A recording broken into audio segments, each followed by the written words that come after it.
2026 has started with a lot of controversy for Donald Trump's presidency. He is facing accusations of breaking the law abroad and at home, and a big legal inquiry that has taken up most of our broadcast time with that terrible shooting. This is absolutely devastating. The Wall Street Journal just dropped a bombshell report exposing that Donald Trump is at war with Pam Bondi right now. And I mean full-on war. Trump has been calling her weak, calling her ineffective, saying she's bungled the Epstein files cover-up so badly that it's created months of political and personal headaches for him. And honestly, I can't even blame Trump for being furious, because Pam Bondi has completely failed at the one job she had, which was to make us stop talking about Epstein. But every single time she tries to cover it up, it only brings more attention. And now the infighting is exploding, and we're getting leaks about just how bad things are inside Trump's DOJ. But real quick, before we get into this, let's be honest. You can't really trust mainstream media anymore. That's why we built John Brown Show, to bring you real stories, real context, and no corporate spin. If you want to stay ahead of the headlines, please subscribe, because you might think you are but aren't. Your subscription actually matters here. All right, let's get into what's actually happening. The Wall Street Journal is reporting that Trump has been complaining about Bondi repeatedly to his aides, describing her as weak and ineffective at enforcing his agenda. And here's the key part. Trump's chief of staff, Susie Wiles, told Vanity Fair that Bondi whiffed on handling the Epstein files, and Trump told his staff that he agreed with Wiles. That's Trump throwing Bondi under the bus. That's Trump publicly signaling he's done with her. That's the beginning of the end for Bondi's time as Attorney General. Now let me walk you through why this is so devastating. Because it's not just that Trump is mad at Bondi. It's that the reason he's mad exposes the entire cover-up.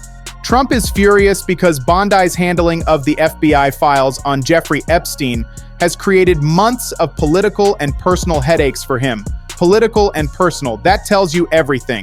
Trump cares about this personally because he's in those files, because his connections to Epstein are in those documents. And Bondi was supposed to bury them, was supposed to redact them, was supposed to make this go away, but she failed. And now Trump is paying the price politically. Think about what that means. The DOJ released a tiny portion of the Epstein files when the deadline hit in December. Only 12,000 documents, about 100,000 pages. But the DOJ admits there are 2 million documents still under review. That means they've only released 1% of what exists. 1%. And even that small release has been a disaster for Trump, because the redactions were so poorly done, because people could see through them, because every attempt to hide information only drew more attention to what they're trying to hide. Share this video with everyone you know, because here's what makes this absolutely more devastating. Congress is furious. Both parties. Republican Congressman Thomas Massie is saying the DOJ is breaking the law. The Epstein Transparency Act that Trump himself signed requires full release of these documents, but Bondi's DOJ is violating that law. And Massie is warning that unlike typical contempt referrals that expire at the end of Congress, this law doesn't expire, which means future administrations could hold Bondi and others in contempt, could prosecute them, could send them to prison for covering up Epstein files. Chuck Schumer is demanding the full list of government officials connected to Epstein, asking what they're hiding. Democratic senators are putting pressure on Trump's chief of staff because she claimed she looked at the files and Trump is named but isn't doing anything awful. But if Trump isn't doing anything awful, why are they redacting so much? Why are they only releasing 1% of documents? Why is the cover-up so aggressive? And here's what's really damning. Trump's DOJ claims they have 200 lawyers working on reviewing these files. 200 lawyers for 6 weeks. Any normal law firm with 5% of those resources would have finished this review by the deadline. But Bondi's DOJ missed the deadline and is now saying it will take weeks more. Why? Because they're not actually reviewing for release. They're reviewing for cover-up. They're figuring out what they can redact, what they can hide, what they can bury without getting caught. The problem isn't just missing deadlines, it's what they're redacting. They're citing the Privacy Act as justification for withholding information. But the Epstein Transparency Act specifically says you can't withhold records to prevent embarrassment. That's literally in the law. Congress passed it specifically to prevent exactly what Bondi is doing. to prevent protecting powerful people from embarrassment. But Bondi is ignoring the law, violating the law. And Trump is mad because her violations are so obvious that everyone can see the cover-up. And here's the thing, MAGA views this as a PR disaster, not as a moral problem, not as a concern about the children who were abused by Epstein, just as bad optics. They don't care that Bondi is defying Congress, don't care that she's breaking the law Trump signed, they just don't like that it makes Trump look bad. And that's exactly how Trump views it too. He doesn't care about the lawlessness, doesn't care who he and Epstein hurt. He's just mad that Bondi bungled the cover-up so badly that we're still talking about it. But we are still talking about it, because every time they try to cover it up, it backfires. Every poorly done redaction draws more scrutiny, every missed deadline creates more questions, every excuse makes them look more guilty. Bondi had one job, make the Epstein story go away, and she's failed spectacularly. Notice what else the Wall Street Journal reveals. Trump has been talking with allies about appointing special counsels at the Justice Department because he's so frustrated with what he sees as slow progress. Special counsels for what? For going after his political enemies. Letitia James, James Comey, Adam Schiff. Trump wants Bondi to weaponize the DOJ against anyone who opposes him. But those investigations have all fallen flat, haven't produced results, haven't destroyed Trump's enemies like he wanted. So Trump is furious with Bondi for two reasons. One, she failed to cover up Epstein files. Two, she failed to successfully prosecute his enemies. She's 0 for 2 on Trump's priorities. And now Trump is looking for ways to work around her, thinking about special counsels who will be more aggressive, more willing to break rules, more effective at doing Trump's dirty work. Here's where it gets really interesting. This isn't just Trump versus Bondi.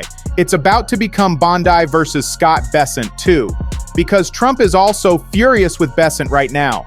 Bessent pushed back against Trump's attacks on Jerome Powell, called Trump and told him he was making a mistake going after the Fed chairman, then leaked that conversation to the press to try to calm the markets. That's Bessent openly defying Trump, openly saying Trump is wrong, and Trump hates that. So now Trump is mad at Bondi for not being aggressive enough, and mad at Bessent for being too aggressive in pushing back. And Bondi and Bessent are going to end up at war with each other, because Bondi needs to prove to Trump she can be effective, needs to show she can deliver results. And one way to do that might be going after other cabinet members who are undermining Trump, like Bessent. We could see Bondi investigating Bessent, or Bessent using his position to undermine Bondi. Cabinet secretaries at war, all while Trump sits back and watches them destroy each other. And let's be clear about what Bessent did. He's known to get physically violent, has a history of that. So this isn't just bureaucratic infighting, this is personal, this is ugly, and it's only gonna get worse as Trump's frustration grows. Think about the broader pattern here. Sean Hannity brags on Fox that he doesn't even talk about Epstein anymore. Won't bring it up, but Sean, you just brought it up by bragging about not bringing it up. You're admitting your state media, admitting your propaganda, admitting you take orders from the White House about what to cover. That's not journalism, that's being a wholly owned subsidiary of Trump's administration. But the cover-up isn't working because members of Congress are doing their jobs. Robert Garcia, Rashida Tlaib, Sheldon Whitehouse. They're following the money. They're subpoenaing the billionaires who funded Epstein. They're bringing people like Les Wexner before Congress. And that's creating even more problems for Bondi, because Congress can do investigations the DOJ won't do, can subpoena people Bondi won't touch, can expose connections Bondi is trying to hide. Make sure you hit that subscribe button because Senator Sheldon Whitehouse explained this perfectly on Lawrence O'Donnell's show. Said the Trump administration came into office promising full disclosure of Epstein files, claiming thousands of FBI agents were working on it. But a year later, they've only released 1% of documents, and they violated the report requirement in the law. The law required a report 15 days after production.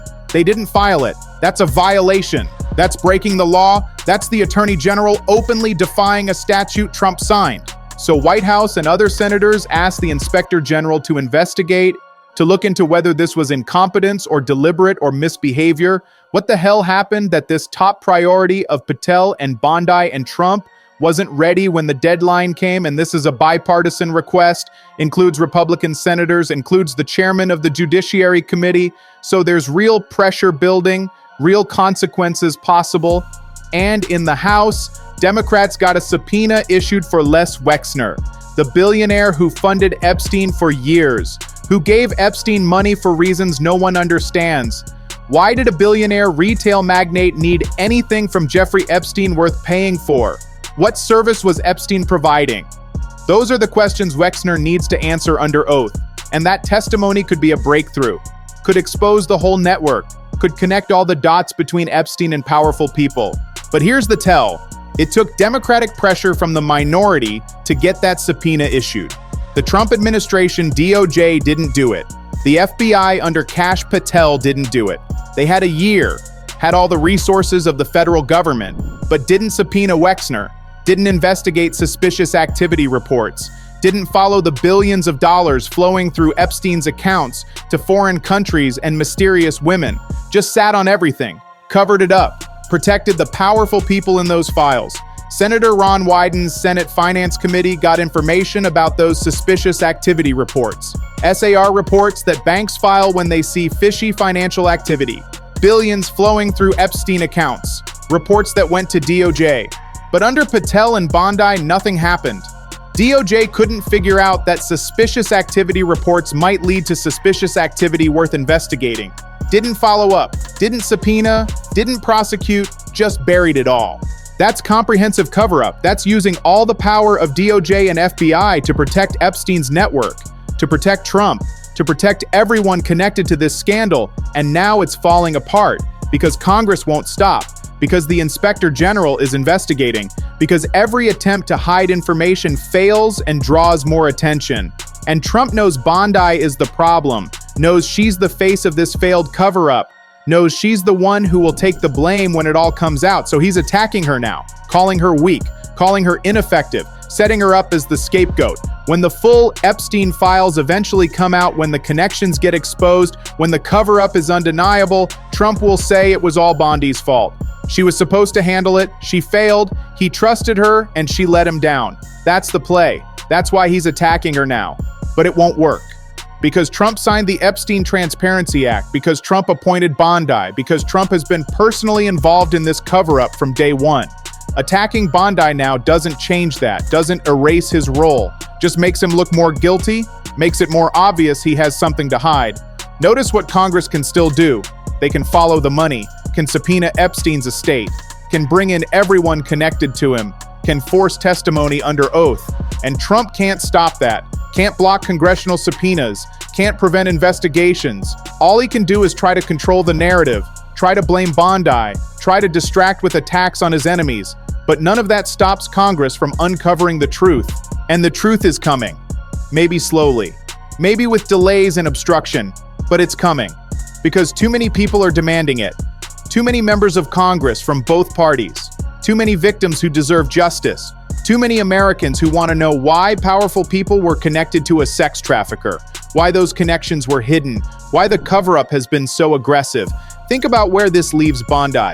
Trump is attacking her publicly through leaks to Wall Street Journal. Her boss saying she's weak and ineffective. Her boss saying she whiffed on the biggest case. Her boss considering special counsels to work around her. She's being set up as the fall guy, being positioned as the reason Trump's agenda isn't working, being blamed for every failure. That's got to be demoralizing. Got to make her question why she took this job. Got to make her realize Trump will throw her away the second she's not useful.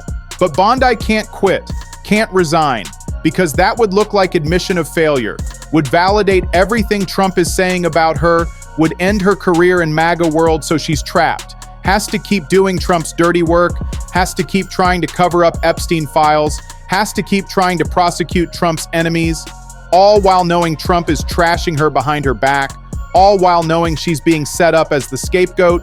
Share this with everyone because the cabinet infighting is only going to get worse. Bondi versus Besant, both trying to prove their worth to Trump, both trying to avoid being the next person Trump attacks publicly, both trying to stay in Trump's good graces while the administration falls apart around them. That's not a functional government, that's chaos. That's everyone protecting themselves. That's loyalty going only one direction with Trump demanding everything and giving nothing back. And we're seeing this pattern across Trump's entire administration. Anyone who pushes back gets attacked. Anyone who fails gets thrown away. Anyone who becomes a liability gets blamed for everything.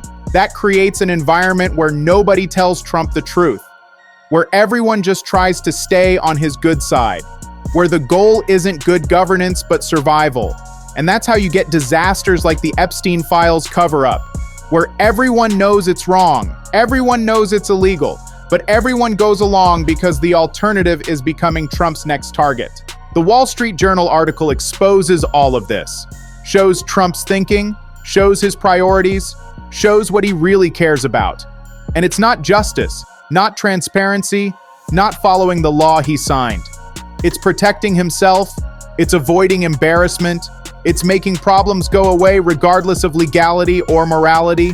And when his attorney general can't make problems disappear, when the cover-up fails, when the political cost gets too high, Trump turns on her, blames her, attacks her, starts looking for her replacement. That's who Trump is. That's how he operates, uses people, demands loyalty, gives nothing back, then discards them when they're not useful anymore. Bondi is learning that lesson now, learning that all her loyalty to Trump, all her willingness to break norms, all her efforts to weaponize DOJ for Trump's benefit, none of that matters. She failed on Epstein files, so now she's weak, now she's ineffective, now she's the problem. And here's what happens next. The Inspector General investigation continues. Congress keeps following the money. More subpoenas get issued, more testimony gets compelled, more Epstein files eventually get released. And every step of that process makes Bondi look worse, makes Trump look worse, makes the cover-up more obvious. And Trump's attacks on Bondi will intensify. He'll get more desperate, more public, more vicious, because he needs a scapegoat, needs someone to blame, needs to distance himself from the disaster he created. But it won't work, won't save Trump, won't stop the investigations, won't prevent accountability, because attacking Bondi just confirms there's something to hide, just proves the cover-up was real, just makes everyone more determined to find out what's being hidden. That's the irony. Trump's attacks on Bondi are making the Epstein situation worse for him, are drawing more attention, are raising more questions, are ensuring this story stays alive until the full truth comes out. And when it does, when the complete Epstein files are finally released, when all the connections are exposed, when the cover-up is laid bare, both Trump and Bondi will face consequences. Congressional investigations, possible prosecution for violating the transparency law, political destruction, career-ending scandal, all because they thought they could cover it up, thought they could protect powerful people, thought they could break the law without being caught. They were wrong. The cover-up is failing. The infighting is exposing it. The attacks on Bondi are confirming it. And justice, slow as it is coming. For Epstein's network, for everyone who protected it, for everyone who tried to hide the truth. That's what the Wall Street Journal article really reveals. Not just Trump versus Bondi, but the unraveling of a cover-up, the exposure of corruption, the beginning of accountability. And that's devastating for everyone involved. This story continues. Stay tuned.